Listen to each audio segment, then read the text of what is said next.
क्या कभी सोचा है जो हम लोग फूड खाते हैं क्या डायरेक्टली एनर्जी बन जाता है? बिल्कुल नहीं, राइट? तो फूड का पहले क्या होगा? डाइजेशन होगा, राइट? डाइजेशन के बाद फिर एब्जॉर्ब होता है और एब्जॉर्ब के बाद फिर बॉडी में सारे बॉडी पार्ट्स जो हैं उसको यूज़ करते हैं, एसिमिलेशन होता है एंड जो अनडाइजेस्टेड फूड होता है वो रिमूव हो जाता है जिसे हम इजेशन बोलते हैं, राइट? तो लास्ट टाइम हमने क्या पढ़ा था? अमीबा का पढ़ा था हमने, ठीक है, डाइजेशन होलोजोइक में। अब हमको पढ़ना है ह्यूमंस का। तो सबसे पहले क्या होता है, देखो एकदम सिंपल वे में, सिंप्लीफाइड में मैं तुमको समझा देती हूँ कि कैसे हमारा अंदर डाइजेशन हो रहा है। माउथ में डाइजेशन स्टार्ट हो जाता है, राइट?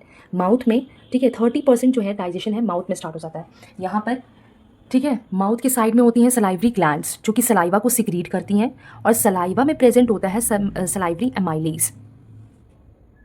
तो देखो, सलाइवरी एमाइलेज क्या करती है? स्टार्च को तोड़ती हैं शुगर में, ठीक है। तो अल्टीमेटली हमें डाइजेशन करना किसका है? फूड में क्या प्रेजेंट होता है? न्यूट्रिएंट्स, प्रोटीन, कार्बोहाइड्रेट्स और फैट्स, राइट?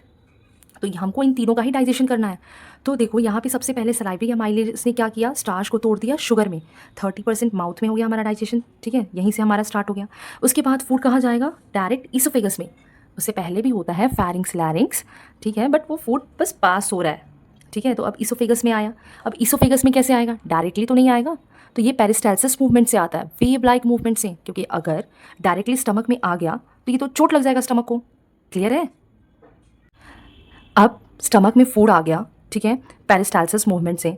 स्टमक, अब जब भी हम फूड खाते हैं तब हमारा स्टमक जो हो गया, पैंक्रियाज जो हो गया, ये जूसेस बनाना स्टार्ट करते हैं। स्टमक अपना गैस्ट्रिक जूस बनाना स्टार्ट करता है, पैंक्रियाज अपना पैंक्रियाटिक जूस बनाना स्टार्ट कर देता है। तो देखो स्टमक में क्या प्रेजेंट होता है? HCl, ठीक है, म्यूकस, ठीक है, और एक पैप्सिन। तो HCl क्या करेगा? बहुत एसिडिक है तो ये किल करता है जर्म्स को।